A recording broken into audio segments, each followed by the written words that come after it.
Hey everybody, welcome back to another one-day build. Today, a little different. No firearms, no nothing like that. We're going to be doing a couple of upgrades on my Bridgeport milling machine. Specifically, I'm going to be making a pretty cool custom knob, because who doesn't like a good knob, for the quill feed handle.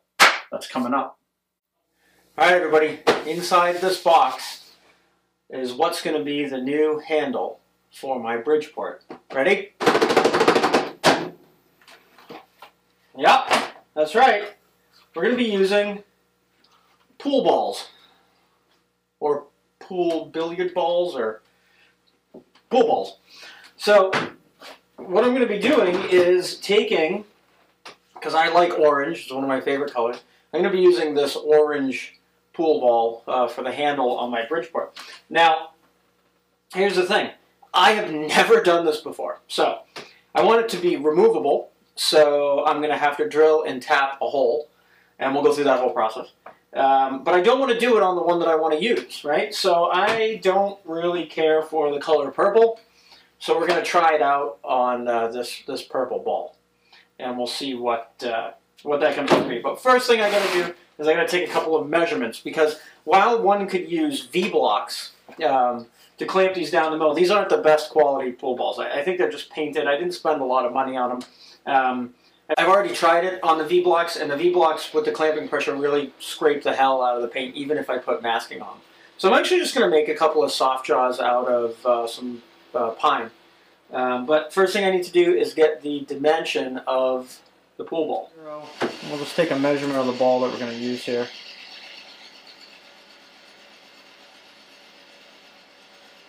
It's about 2.250, which is pretty good. And I'm just going to go ahead and check the other one just to see if it's the same.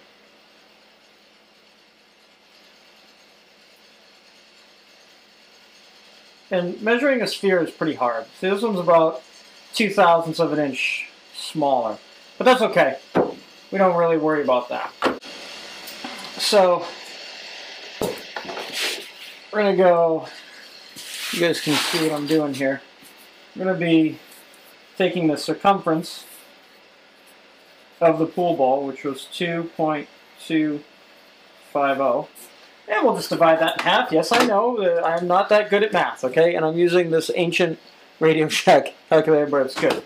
So 2.250 divided by 2, that gives us 1.125.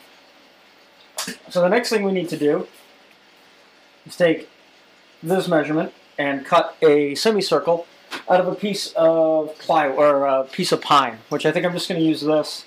I've run it through the table saw, so it has a pretty square edge. So we're just going to go ahead and V that out to fit 1/2 of the pool ball. Alright, so we've got 7 1/4 inches, so half of that would be 3 5/8. So we'll go 3 5/8 there. That's just our rough center. It doesn't need to be perfect. And I'm just going to go ahead and gauge that roughly.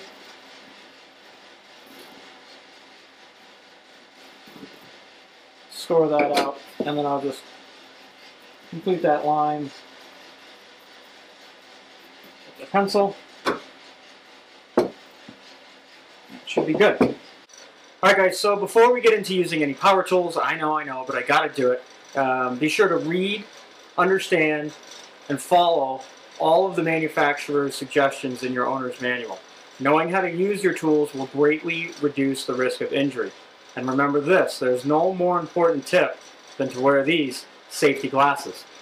And for the one who figures out what that's from, you're going to get a special prize. Comment down below.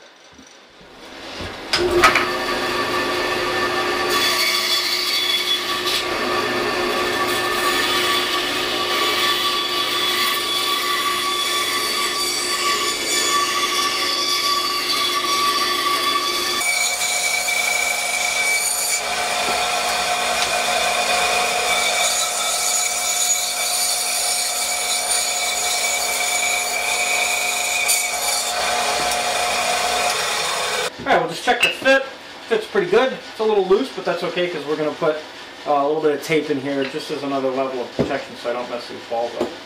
So next thing we got to do is just transfer this over to the other piece.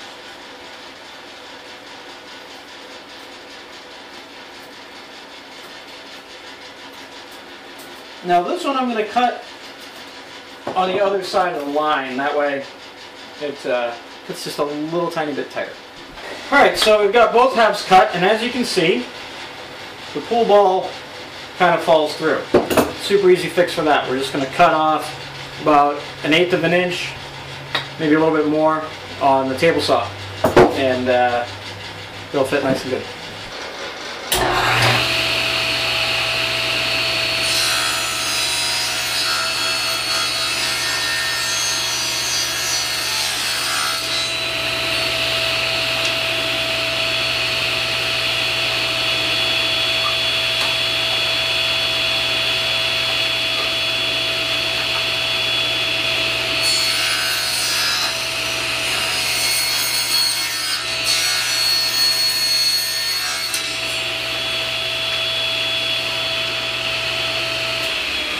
We've got a much better fit now. We've got a pretty good gap in between, so I'll give us some clamping pressure. Now all I want to do is grab some painter's tape. I know, you may have seen me on the saw in that clip just then, cutting one edge. The one edge of this wasn't very square, and I wanted it to be a lot more square. I know I'm kind of overkilling things here by putting tape on, but I like to have things be nice and proper. I don't like to screw around too much with this kind of stuff. So we're just going to make it right. Do things right. That's one thing that anybody gets from this channel, is just do it right the first time.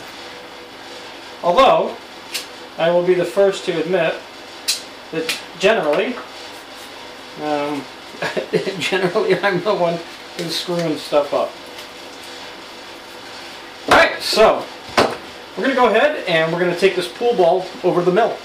Alright guys, so here we are at the mill. I've already got my drill chuck set up in the mill. I know she's beat up, we're working on it here, but what we're going to be doing is replacing this handle. So the first thing that we have to do, or the first thing that I think we should do here, is figure out what kind of thread this is. And that's not too difficult to do.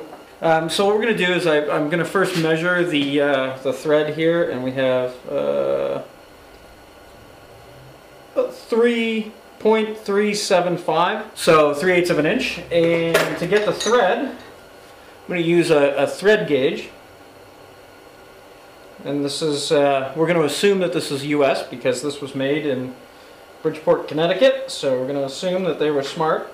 I know, metric is easier, but this works good too. And we're just going to check the threads against our thread gauge here. And I think the thread gauge is telling us that it's a 15. 3/8 15. And I'll hold this up here. You can see, it'll take a minute to zoom in, but that's the 15. You can see how I'm doing it. There's really no daylight that comes through there. So that's how we get our thread for that.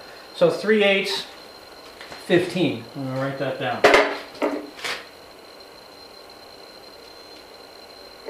3/8 15. Alright, so we'll put our handle back together.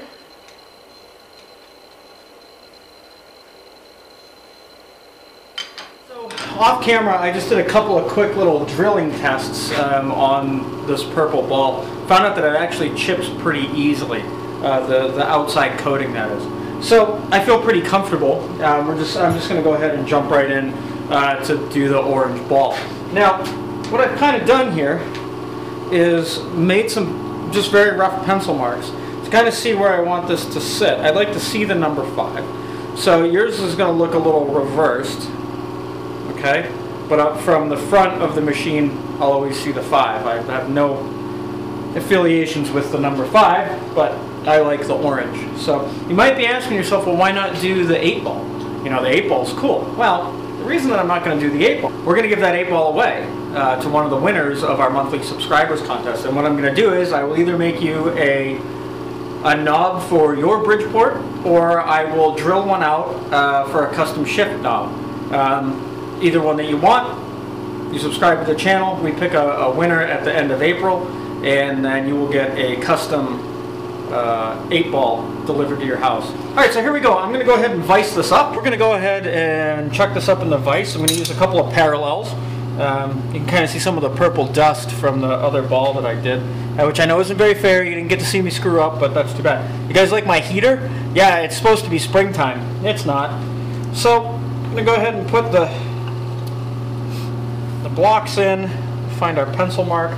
Now, this is a huge pain in the butt, but I'm going to get it as close as I possibly can. Doesn't have to be super, super perfect. Let's go ahead and we'll drill this out. I already started a little pilot, locked my table down. Everything looks okay.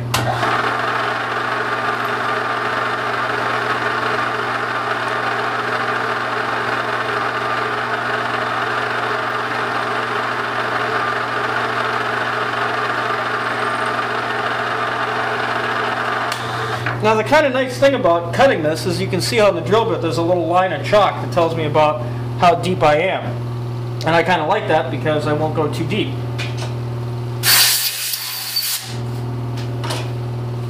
I'll move up to the next size drill bit.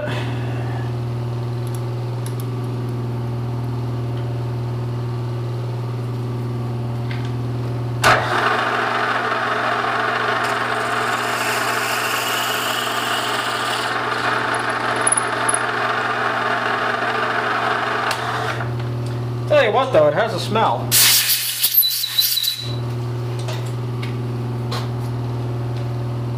Move up again.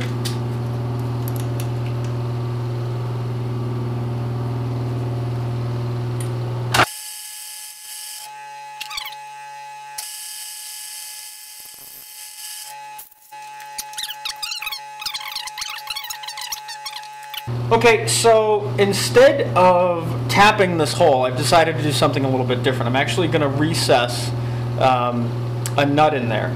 And the first thing I'm going to do before I drill the big hole is just go ahead and measure this nut. And we are at 325 thousandths. So that's pretty much where I want to be. So we'll go ahead and chuck the big boy in there. And we'll drill this hole.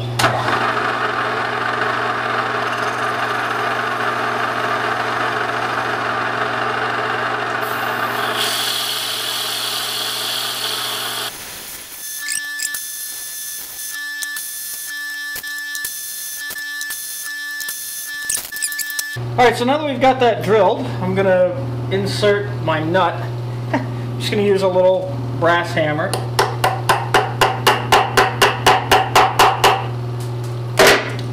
Well, fuck.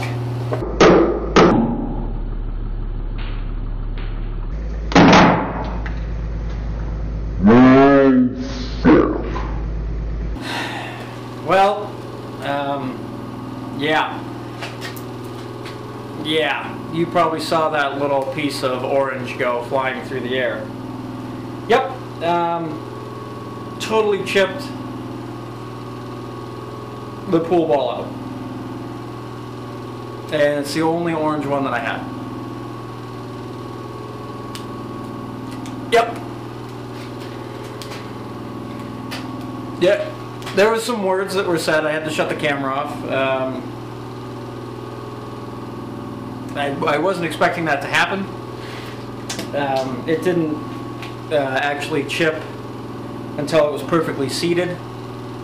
And then the whole thing kind of, the one little chip that came off, I was like, oh, I can just glue that back on. But yeah, we're going to start over with a different ball.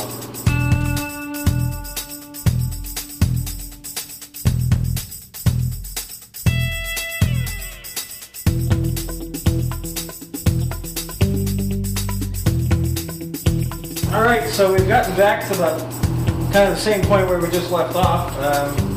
What I did was I ran in the other part of the shop and I grabbed a big 3/4 inch drill bit and I made a little chamfer around the edge of the pool ball. and then I took my deburring tool and I went around that, and I've got the nut in. It is flush, and it looks wonderful. You can see no chips, no burrs, no nothing. Take off our handle, unscrew this plain old stock bullshit, and go ahead and we'll screw her on. Oh yeah. I have to probably put a little bit of Teflon tape on so that so I can see it. Oh yeah, that's great. All right, guys. So we've got the pull ball on. The number 13 is facing out just slightly. I guess lucky 13. Maybe it was meant to be. Some of this Teflon off there. I put the Teflon tape on because it didn't. On a pull ball, one number is one way up, the other number is the other way up. And I wanted, when the quill is in the upright position, to be able to see the 13. And then the other thing that I had to check was, is the pull ball too heavy? Is it going to pull my quill down? And as you can see, it is not too heavy. I mean, if I smack it, it'll go down, but it's not too heavy, so that if I end a drill there, it's not going to pull my drill bit down any further. So yeah, I'm super happy with how this came out. It's a little dirty because my hands are filthy, so I think that's something that it'll be nice to kind of see a patina as time goes on. So my heater's just cranking in the background there. I'm making a lot of noise. So I hope you guys really enjoyed this one-day build. Like I said, the winner of our monthly subscribers contest will get this 8-ball in either a custom shifter handle or a knob for your Bridgeport. The Bridgeport will be easy because I already know what size thread it is. If you win, we'll give you some information on how to get us proper measurements so that we can drill an accurate hole so you can stick it on your shifter knob. Or anything else you want me to do with it, any other kind of, you know, knob or bearing or whatever. I may even drill a few more of these and put one on the table saw, you know, or anywhere else around the shop, because it was actually kind of fun once I figured it out. It was pretty good. And I know there's a lot of guys out there, a lot of machinists and whatnot, who are, you know, saying, hey, do it this way, hey, do it that way. Well, you know, this is a fairly new setup for me in my shop, and I like to do things kind of reverse and kind of try and figure out stuff, you know, on my own. Guys, look, if you don't have a Bridgeport, you can do this on a drill press, as long as your drill press will take up to a 5/8 drill bit. You can totally do it. You don't need to have a fancy tool like that. You can make your own shims. You can put it in a, you know, you can put it in a bench vise and drill it with a hand drill. That's just the tool I had, so that's what I used. So yeah, so it's a pretty cool one-day build.